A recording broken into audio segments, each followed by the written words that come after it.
അടുത്ത section C ആണ്. Section സിയിലും നേരത്തെ പോലെ 4 എണ്ണം ഇനി 4 ആൻസർ ചെയ്താൽ മതി. ഇവിടെ ഓരോന്ന് 3 മാർക്കുണ്ട്. ഓക്കെ, അപ്പോൾ ഇവിടെ ഒരു കുട്ടീൻ്റെ കയ്യിൽ, ഒരു സ്റ്റുഡൻറ്റിൻ്റെ കയ്യിൽ ഒരുപാട് ഐഡൻറ്റിക്കൽ ആയിട്ടുള്ള ഐഡൻറ്റിക്കൽ എന്ന് പറഞ്ഞാൽ ഒരേപോലെയുള്ള 2 ഓം റെസിസ്റ്റേഴ്സ് ഉണ്ട്. ഒരു കുട്ടീൻ്റെ കയ്യിൽ കുറേ 2 ഓം റെസിസ്റ്റേഴ്സ്, ഇത്രയെന്നൊന്നും പറഞ്ഞിട്ടില്ല, ഒരുപാട് എത്ര വേണമെങ്കിലും ഉണ്ടാവും, നമുക്ക് ആവശ്യത്തിനനുസരിച്ച് എടുക്കാവുന്ന തരത്തിൽ 2 ഓമിൻ്റെ റെസിസ്റ്റേഴ്സ് തന്നിട്ടുണ്ട്. ക്ലിയർ ആണല്ലോ? ഓക്കെ, എന്നിട്ട് പറഞ്ഞിരിക്കുന്നത് he requires A circuit having N effective resistance 9 ഓം. അവൻ്റെ കയ്യിൽ കുറേ 2 ഓം ഉണ്ടെങ്കിലും അവന് ഒരു മൊത്തത്തിൽ എല്ലാം കൂടി കൂട്ടി 9 ഓം ഉണ്ടാക്കാവും, 9 ഓം കിട്ടുന്ന റെസിസ്റ്റൻസ് വേണം. 9 ഓം കിട്ടണം. എൻ്റെ കയ്യിലുള്ള 2 ഓമാണ്. മലയാളം: ഒരു കുട്ടിയുടെ കൈവശം അനേകം 2 ഓം പ്രതിരോധകങ്ങളുണ്ട്. കുട്ടിക്ക് 9 ഓം സഫല പ്രതിരോധം ലഭിക്കുന്ന ഒരു സർക്യൂട്ട് ആവശ്യമുണ്ട്. ഈ സഫല പ്രതിരോധം ലഭിക്കാൻ ഉപയോഗിക്കേണ്ട 2 ഓം റെസിസ്റ്ററുകളുടെ എണ്ണം, ഏറ്റവും കുറഞ്ഞ എണ്ണം എത്രയായിരിക്കും എന്നുള്ളതാണ് ചോദ്യം. ഏറ്റവും കുറഞ്ഞ എണ്ണമാണ് ചോദിച്ചത്. ഈ പ്രതിരോധക ക്രമീകരണത്തിൻ്റെ സർക്യൂട്ട് വരയ്ക്കുക. എന്താ നമ്മൾ ചെയ്യുക? എടാ, എൻ്റെ കയ്യിൽ 2 ഓമിൻ്റെ ഇതുപോലെയുള്ള കുറേ റെസിസ്റ്ററുകളുണ്ട്. എത്ര വേണമെങ്കിലും കിട്ടൂടാ, എത്ര വേണമെങ്കിലും കിട്ടും.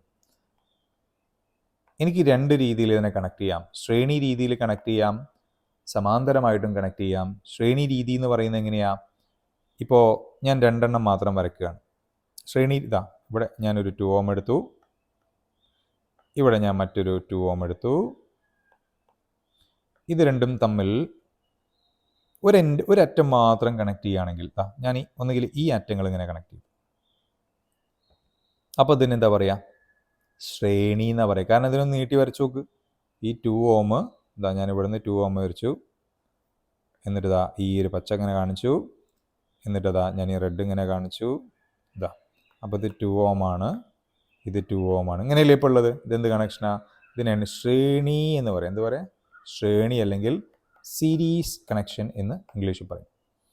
ഓക്കെ, ഇനിയിപ്പോൾ ഇത് തന്നെ വേണമെന്നില്ല. എനിക്ക് വേണമെങ്കിൽ എന്ത് ചെയ്യാം? ഈ കണക്ഷൻ ഇവിടെ ഇങ്ങനെ കാണിക്കാം. എനിക്ക് ഈ കണക്ഷൻ വേണമെങ്കിൽ ഇവിടെ കാണിക്കാം. അപ്പോൾ ഇത് എന്ത് തന്നെയാണ്? ശ്രേണി തന്നെയാണ്. കാരണം എന്താ? നോക്കൂ, ഇതേ സംഭവം തന്നെ കിട്ടും. ശരിയല്ലേ? ഇനി വേണമെങ്കിൽ അങ്ങനെ തന്നെ വേണമെന്നില്ല. എനിക്ക് വേണമെങ്കിൽ ഇതിനെങ്ങനെ കാണിക്കാം? ഇതിനെ വേണമെങ്കിൽ ഇങ്ങനെ കാണിക്കാം. അതായത് ഒരു അറ്റം, ഏതെങ്കിലും ഓരോന്നിൻ്റെയും ഓരോ അറ്റങ്ങൾ മാത്രം കണക്ട് ചെയ്യുക. അപ്പോൾ അതിനൊക്കെ എന്താ പറയുക? ശ്രേണി എന്നാണ് പറയുക. ഇനി ഇതിന് പകരം ഞാൻ ഇനിയിപ്പോൾ ഇങ്ങനെയും കണക്ട് ചെയ്യാം കേട്ടോ. ഇത് മാത്രമല്ല, ഏതും കൂടെ കണക്ട് ചെയ്യാം, ഇങ്ങനെയും കണക്ട് ചെയ്യും. ഇപ്പോഴും തന്നെയാണ് ശ്രേണിയാണ്. ഇനി ഇതിന് പകരം ഞാൻ എന്ത് ചെയ്യാൻ പോകാന്ന് വെച്ച് കഴിഞ്ഞാൽ, ഇതിന് പകരം ഞാൻ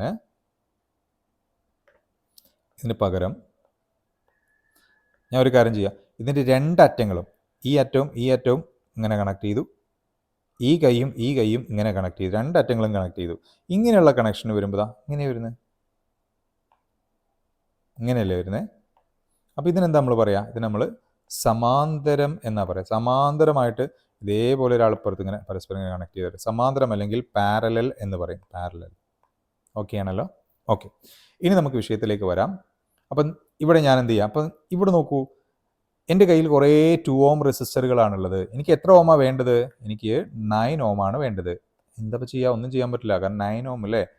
9 ഓം എന്ന് പറയുമ്പോൾ ഈ ഇപ്പോൾ സീരീസ് ആയിട്ട് കണക്ട് ചെയ്യുമ്പോൾ ജസ്റ്റ് ആഡ് ചെയ്താൽ മതി. ഇപ്പോൾ ഇത് രണ്ടും കൂടെ നമുക്ക് സീരീസ് ശ്രേണിയിൽ കണക്ട് ചെയ്താൽ എന്ത് ചെയ്താൽ മതി? രണ്ടും കൂടെ ജസ്റ്റ് ആഡ് ചെയ്താൽ മതി. പ്രത്യേകിച്ച് അപ്പോൾ 2 + 2 = 4 ഓം ആണ്. 2 എണ്ണം. 3 എണ്ണം കണക്ട് ചെയ്താലോ? 2 + 2 + 2 അപ്പോൾ എത്ര? 6 ഓം. 4 എണ്ണം കണക്ട് ചെയ്താലോ? 2 + 2 + 2 + 2 അപ്പോൾ എത്ര? 8 ഓം. കണ്ടോ? അപ്പോൾ ഇതിങ്ങനെ കണക്ട് ചെയ്ത് നോക്ക്. അതിങ്ങനെ കണക്ട് ചെയ്തു. അപ്പോൾ 2 2 2 2 4 എണ്ണം കണക്ട് ചെയ്തു. 2 + 2 + 2 + 2 = 8.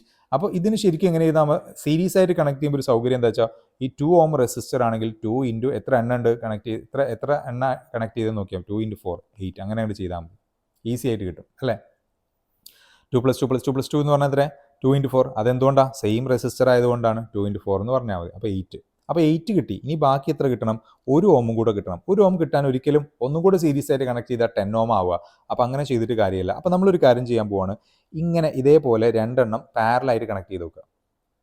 2 എണ്ണം പാരലായിട്ട് കണക്ട് ചെയ്യുമ്പോൾ എന്താ സംഭവിക്കുക? 1/R സഫല പ്രതിരോധം ഈക്വലൻ്റ് = 1/R1 + 1/R2 എന്നാണ്. അപ്പോൾ എത്ര വരിക? 1/R സഫല പ്രതിരോധം = 1/2 + 1/2 എന്ന് പറഞ്ഞാൽ 1 ആണ്. അപ്പോൾ 1/R എന്ന് പറഞ്ഞാൽ 1 ആണ്. 1/R equivalent അതിൻ്റെ സഫല പ്രതിരോധം. അപ്പോൾ R equivalent എന്തായിരിക്കും? 1 തന്നെ ആയിരിക്കും. 1/R 1 ആണെങ്കിൽ R equivalent 1. അപ്പോൾ 1. അപ്പോൾ രണ്ടെണ്ണം സമാന്തരമായിട്ട് ഘടിപ്പിച്ചു കഴിഞ്ഞാൽ, അല്ലെങ്കിൽ നമുക്കറിയാം സമാന്തരമായിട്ട് ഘടിപ്പിക്കുമ്പോൾ എത്ര എണ്ണം ഉണ്ടോ ഇതാണ് വാല്യൂ, അതിന് എത്ര എണ്ണം ഉണ്ട് അതുകൊണ്ട് ഡിവൈഡ് ചെയ്താൽ മതി. ഇവിടെ വാല്യൂ എത്ര? രണ്ടും സെയിം ആണ്. സെയിം വാല്യൂ ആണെങ്കിൽ 2 ഓം എന്നുള്ളതാണ് സെയിം വാല്യൂ ആണ്. അപ്പോൾ 2 ഡിവൈഡഡ് ബൈ എത്ര എണ്ണം ഉണ്ട്? 1, 2 രണ്ടെണ്ണം. അപ്പോൾ വാല്യൂ ഡിവൈഡഡ് ബൈ 2 എണ്ണം. ഇവിടെ എത്ര?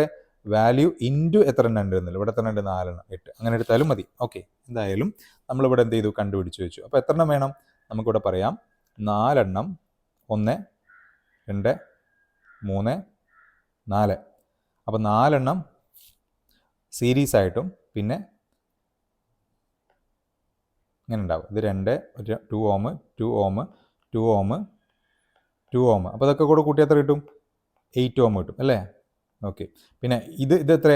ഇതും 2 ഓം 2 ഓം. ഇങ്ങനെ സമാന്തരമായിട്ട് ഘടിപ്പിക്കുമ്പോൾ ഇവിടെ എത്ര കിട്ടും? 1 ഓം. മൊത്തം 1 ഓം കിട്ടി. അപ്പോൾ ഈ രണ്ട് സാധനങ്ങൾ എന്ത് ചെയ്യുക? ഇതൊരു സാധനമാണ്, ഇത് വേറെ സാധനമാണ്. അതിന് രണ്ടും കൂടെ ഇവിടെ എന്ത് ചെയ്യുക? ശ്രേണിയായിട്ട് സീരീസ് ആയിട്ട് കണക്ട് ചെയ്യുക. അപ്പോൾ ഇതാണ് അതിൻ്റെ മൊത്തത്തിലുള്ള സർക്യൂട്ട് എന്ന് പറയുന്നത്. ഓക്കെ ആണല്ലോ? അപ്പോൾ നമുക്കിവിടെ എത്ര കിട്ടുക? 9 ഓം എന്ന് കിട്ടും. ഇതാണ് സംഭവം. ക്ലിയർ അല്ലേ?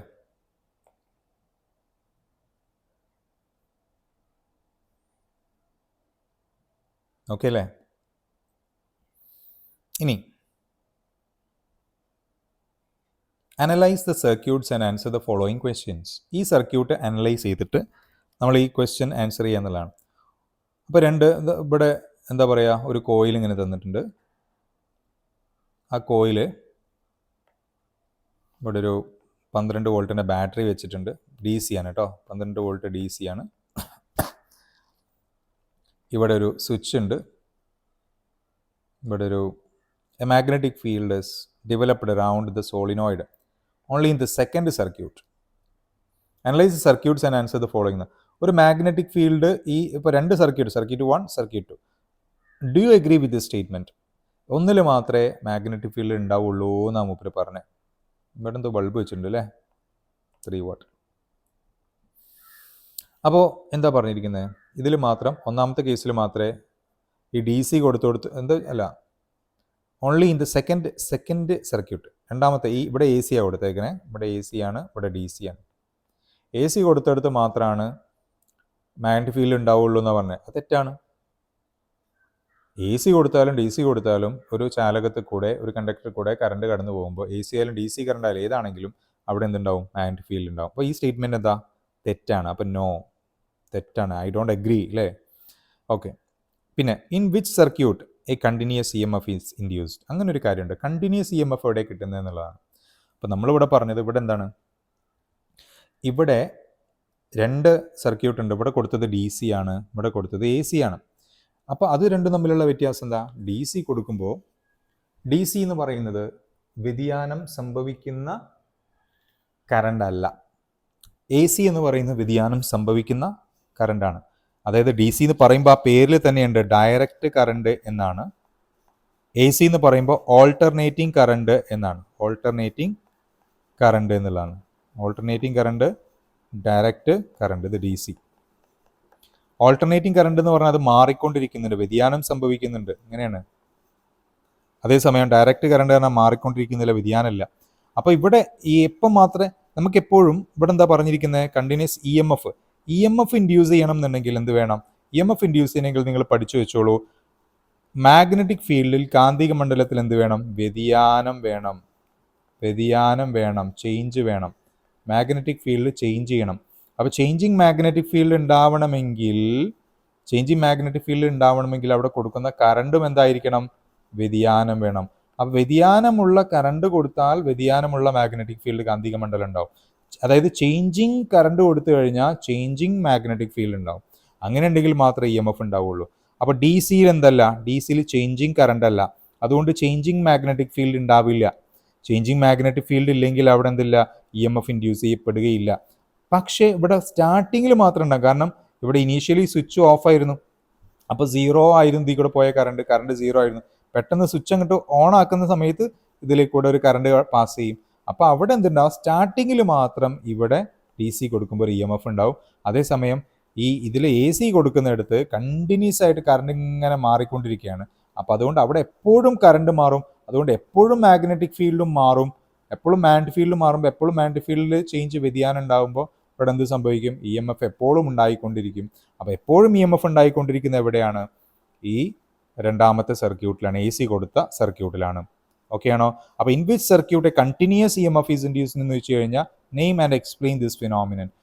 അപ്പോൾ എന്താ അതിനെ പറയുക? ഇതിനെ സെൽഫ് ഇൻഡക്ഷൻ എന്നൊക്കെ നമ്മൾ പറയാറുണ്ട്. സർക്യൂട്ട് 2-ലാണ്. സർക്യൂട്ട് 2-ൽ എന്തുകൊണ്ട് എപ്പോഴും ഉണ്ടായിക്കൊണ്ടിരിക്കുന്നത്?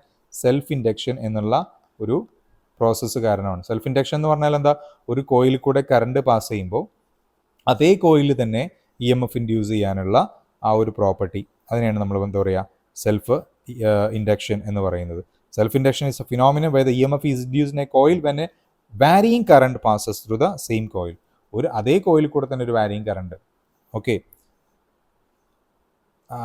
എന്ന് പറയാം. ഇതിനെ വേണമെങ്കിൽ സ്റ്റാറ്റിക് ഇലക്ട്രിസിറ്റി ആണ് എന്നുള്ളതും പറയാം. സ്റ്റാറ്റിക് ഇലക്ട്രിസിറ്റി, സ്റ്റാറ്റിക് അതുപോലെ ഡൈനാമിക്, രണ്ട് രീതിയിൽ നമുക്ക് എന്ത് പറയാം? ഇവിടെ ഇത് ഉണ്ടാകുന്ന കാര്യമുണ്ട്. സ്റ്റാറ്റിക് ഇലക്ട്രിസിറ്റി അല്ല, സ്റ്റാറ്റിക് ഡൈനാമിക് ആയിട്ട് രണ്ട് രീതിയിൽ മാഗ്നറ്റിക് ഇൻഡക്ഷൻ നടക്കാറുണ്ട്. ഓക്കെ, അപ്പോൾ ആ ഒരു കാര്യം ഇവിടെ മൂവിങ് പാർട്സ് ഒന്നുമില്ല, ജസ്റ്റ് ആ കറണ്ടിൻ്റെ നേച്ചർ കാരണമാണ് ഇതിവിടെ എന്തുണ്ടാകുന്നത്? E M F induce. അത് പോട്ടെ, അതിൻ്റെ ആവശ്യമില്ല. അപ്പോൾ ഇത് മതി, സെൽഫ് ഇൻഡക്ഷൻ. മലയാളത്തിലാണെങ്കിൽ നമുക്ക് എന്ത് പറയാം? സെൽഫ് ഇൻഡക്ഷൻ, ഒരു കോയിലൂടെ വ്യതിയാനം സംഭവിക്കുന്ന വൈദ്യുതി കടന്നു പോകുമ്പോൾ അതേ കോയിൽ തന്നെ ഒരു ഇ എം എഫ് പ്രേരിതമാകുന്ന പ്രതിഭാസമാണ് എന്ത്? Self induction. അപ്പോൾ കണ്ടിന്യൂസ് ആയിട്ട് കിട്ടിയ ഇതിലാണ്? ഈ ഒരു സെക്കൻഡ് സർക്യൂട്ടിലാണ് കണ്ടിന്യൂസ് ആയിട്ട് ഇ എം എഫ് കിട്ടുക. മാഗ്നറ്റിക് ഫീൽഡ് രണ്ടിലും ഉണ്ടാകുന്നുണ്ട്. പക്ഷേ ഒന്നാമത്തേലുണ്ടാകുന്ന മാഗ്നറ്റിക് ഫീൽഡ് എന്ന് പറയുന്നത് എന്താ? ഇത് സ്ഥിത കാന്തിക മണ്ഡലമാണ്. സ്ഥിത എന്ന് പറഞ്ഞാൽ എന്താ? അത് ഒരു മാറാത്ത സ്റ്റാറ്റിക് ആയിട്ടുള്ള മാഗ്നറ്റിക് ഫീൽഡാണ്. ഇവിടെ ഡൈനാമിക് അല്ലെങ്കിൽ വാരിയിങ് ആയിട്ടുള്ള മാഗ്നറ്റിക് ഫീൽഡാണ്.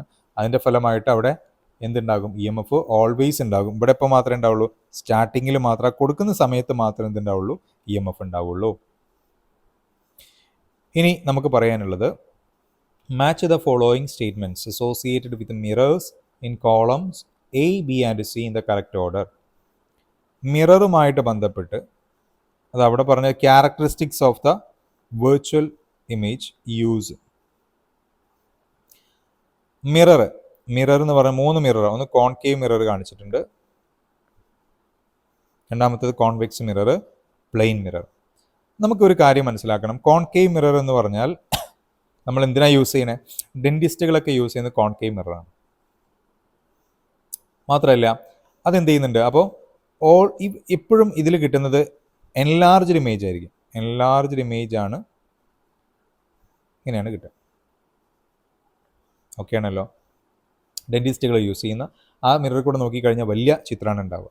പിന്നെ കോൺവെക്സ് മിറർ എന്ന് പറഞ്ഞാൽ നമ്മൾ വണ്ടിയിലൊക്കെ വാഹനങ്ങളിലുള്ള മിറർ, ബാക്കിലൊക്കെ കാണാൻ വേണ്ടി നമ്മൾ ഉപയോഗിക്കുന്ന മിറർ. അപ്പം നമുക്ക് ബാക്കിലുള്ള ചിത്രമൊക്കെ ചെറുതായിട്ടാണ് കാണേണ്ടത്. കാറിനൊക്കെ വലിയതായിട്ടാണോ കാണേണ്ടത്? അല്ല, ചെറുതായിട്ടാണ് കാണേണ്ടത്. ഡെന്റിസ്റ്റ് പല്ലിൻ്റെ ഇടയിൽ നമ്മൾ ഡെന്റിസ്റ്റിൻ്റെ അടുത്ത് പോയി കഴിഞ്ഞാൽ നമ്മുടെ പല്ലിൻ്റെ ഇടയിൽ കൂടെ വെച്ച് അയാൾക്ക് വലുതായിട്ടാണ് കാണേണ്ടത്. അതുകൊണ്ട് കോൺകേവ്, വലിയ ഇമേജുള്ള ഇമേജ്. കോൺവെക്സ് എന്ന് പറഞ്ഞാൽ ചെറിയ ഇമേജ് ഉണ്ടാക്കുന്നത്, ഡിമിനിഷ്ഡ് ഇമേജ് ആണ്. അപ്പോൾ അതെന്ത് ചെയ്യണം? എന്തിനു വേണ്ടിയിട്ട് അത് യൂസ് ചെയ്യുന്നത്? റിയർ വ്യൂ മിററുകളിൽ, ബാക്കിലേക്ക് കാണാനുള്ള മിററുകൾ യൂസ് ചെയ്യുന്നുണ്ട്. ഓക്കെ, അപ്പോൾ അതിൻ്റെ ഒരു പ്രശ്നം എന്താണെന്ന് വെച്ച് കഴിഞ്ഞാൽ അതിൽ കാണുന്ന ഇമേജ്, അതിൽ എഴുതി വെക്കാൻ objects in the mirror are more closer than they appear. നമ്മൾ കാണുന്നത് വളരെ ദൂരെയായിട്ടായിരിക്കും, പക്ഷേ അത് വളരെ അടുത്തായിട്ടുള്ള ഇമേജുകളായിരിക്കും. പക്ഷേ അത് ചെറുതായിട്ട് നമ്മൾ കാണുന്നത് വളരെ ദൂരെയായിരിക്കും. അതാണ് അതിൻ്റെ ഒരു ഡ്രോബാക്ക് ഈ കോൺവെക്സ് മിററിൻ്റെ. ഓക്കെ, റിയർ വ്യൂ മിററായിട്ട് യൂസ് ചെയ്യും. പിന്നെ പ്ലെയിൻ മിറർ എന്ന് പറയുന്ന സംഭവമുണ്ട്. പ്ലെയിൻ മിറർ എന്ന് പറഞ്ഞാൽ എന്താ? അത് അതേ നമ്മൾ എന്താണോ സൈസ്, സെയിം സൈസാണ് കാണുക. നമ്മൾ മുഖമൊക്കെ നോക്കാൻ വേണ്ടിയിട്ട് എന്ത് ചെയ്യാണ്? ഉപയോഗിക്കുന്ന സംഭവമാണ്. അതാണ് ഇവിടെ കറക്റ്റായിട്ട് കൊടുത്തിട്ടുണ്ട്. ഇത് മലയാളമാണ്. ദർപ്പണം, മിറർ എന്ന് പറഞ്ഞാൽ ദർപ്പണം, കോൺകേവ് ദർപ്പണം, കോൺവെക്സ് ദർപ്പണം, സമതല ദർപ്പണം, പ്ലെയിൻ. മിഥ്യയായ പ്രതിബിംബത്തിൻ്റെ സ്വഭാവം എങ്ങനെയാണെന്നുള്ളതാണ്. പ്രതിബിംബം എല്ലായ്പ്പോഴും കോൺകേവ് എന്ന് പറയുമ്പോൾ എങ്ങനെയാണ് വരിക? കോൺകേവ് എന്ന് പറയുമ്പോൾ പ്രതിബിംബം എല്ലായ്പ്പോഴും വലുതായിരിക്കും. പിന്നെ അതുപോലെ അതെന്തിനു വേണ്ടിയിട്ടാണ്? ദന്ത ഡോക്ടർമാർ യൂസ് ചെയ്യുന്നു. പിന്നെ കോൺവെക്സ് ദർപ്പണം എന്തിനാ? അത് പ്രതിബിംബം എല്ലായ്പ്പോഴും ചെറുതായിരിക്കും. അതെന്താ ചെയ്യുക? അത് വാഹനങ്ങൾ യൂസ് ചെയ്യുന്നു. സമതല ദർപ്പണം എന്തിനു വേണ്ടിയിട്ടാണ്? അത് പ്രതിബിംബത്തെ വലുപ്പവും വസ്തുവിൻ്റെ വലുപ്പവും തുല്യമായിരിക്കും. എന്തിനാ യൂസ് ചെയ്യുന്നത്? മുഖം നോക്കാനായിട്ടാണ്. ക്ലിയർ അല്ലേ? അതാണ് ഇവിടെ കറക്റ്റായിട്ട് അത് കൊടുത്തിട്ടുണ്ട്. നോക്കുക, ഇവിടെയും കൊടുത്തിട്ടുണ്ട്, ശ്രദ്ധിക്കുക. ഓക്കെ അല്ലേ? 14ാമത്തെ ചോദ്യം. Observe the diagram of an object placed on the principal axis of A convex lens.